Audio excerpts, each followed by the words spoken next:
Çmimet e shitjes së apartamenteve në qytetin e Gjirokastrës vijojnë të jenë të larta kryesisht për shkak të mungesës së ndërtimeve të reja. Oferta e kufizuar ka ndikuar drejt për drejt në rritjen e vlerës së pasurive të paluajtshme, duke bërë tregun më konkurrues për blerësit. Aktualisht në ligjin 18 shtatori, nga që nuk ka dhe ndërtime, edhe kjo duhet theksuar, që nuk ka ndërtime dhe detyrimisht që këto që janë me këto funksionojmë. Ka mbaruar një cikël jete dhe vazhdon cikli tjetër. Dhe kështu që detyrimisht ato po shiten, pra po qarkullon. Më tepër apartamentet 1+1 dhe 2+1, që janë më të pranueshme. Jo se 3+1 nuk duhen, por që është në varësi të çmimit, të pjesës së kapitalit të tyre. Paralelisht me tregun e banesave, vihet të re një interes i lartë për investime në biznese dhe bujtina familjare, të lidhura me zhvillimin e turizmit. Gjitha këto që blehen,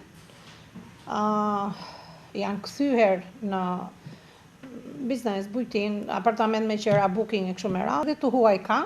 Faktikisht, me sa kam informacion, aktualisht një grup polak është duke qarkulluar, me një fjalë, por dhe italianët mos t'i lë pa përmendur, ne kemi bërë shitje dhe me shtetas italian, faktikisht më tepër. Këndej nga Greqia shumë pak, më shumë i marrin me qera. Gjirokastra si qytet me vlera historike dhe kulturore po tërheq gjithnjë më shumë investitorë që shohin potencial të madh në sektorin e turizmit, si nga vendasit ashtu edhe nga turistët e huaj.